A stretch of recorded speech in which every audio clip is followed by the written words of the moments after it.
চাস্তো চাষা।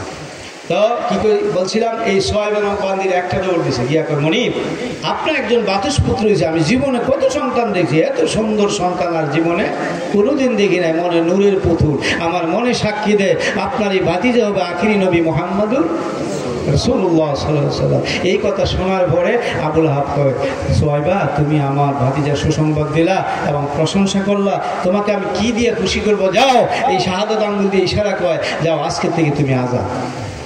সুবহানাল্লাহ বলেন না।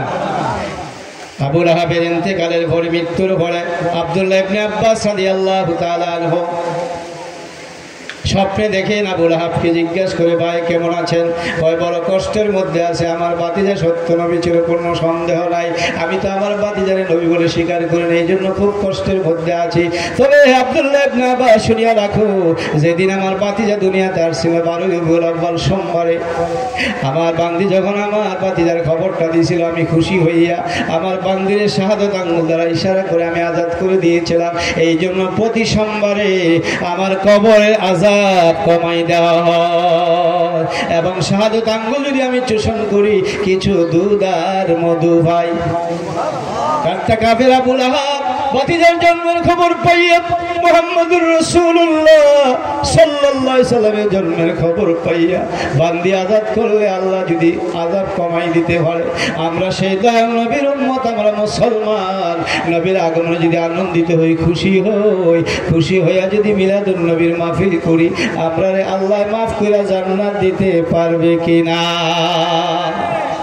এই জন্য এটা বিচ্ছা করেন না, অমান্য করেন না। নবী মিলাদ অমান্য করলে তো নবী দিদি অমান্য করে কথা কর।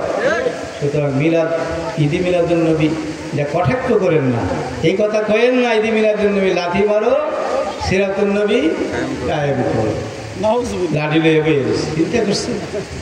আরে নবীর উম্মত এই চাঁদে আবার লাঠি লয়ে বয়ে কেন? হ্যাঁ, কি মাদ্রাসা ছাত্র, কি আলেম হইব, ঈদি মিলাদুন নবী কইব আর ফিডারের লাগি লাঠি লয়ে বয়েছে। নাউজুবিল্লাহ বলে, জোরে কোন নাউজুবিল্লাহ।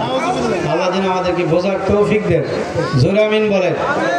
আর আমাদের নবীজির সাথে আমাদের কোনো তুলনা দিয়েন না। তুলনা দিবেন, আলোচনা করার অনেক সময় প্রয়োজন। আমি আবার একটু চাঁদপুর যাব, আমার ভাই স্নেহ আব্দুর রহিম ওই দিন বলছে তো ভাই একটু আসতে হবে, তারপর ওই জামি ভাই সৌদি আরব থেকে উনিও বলছে, এই জন্য আমি আসছি। গতকাল আমি নরসিংদীতে মাহফিল করছিলাম, খুব ভোরে ফজর পইরে আমি এখানে আসছি প্রায়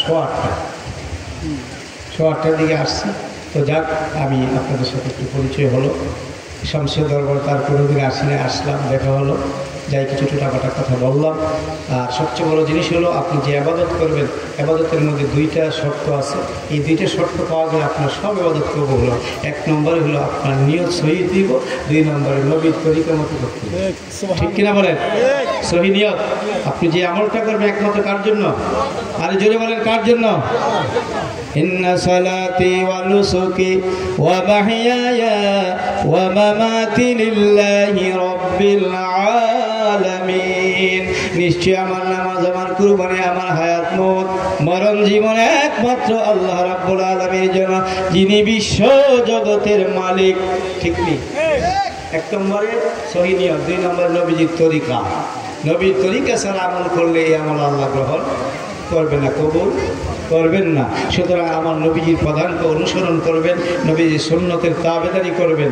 আল্লাহ তাআলা যেন তৌফিক দিয়ে, জোরে আমিন বলেন, মহব্বতে পড়েন, আল্লাহুম্মা সাল্লি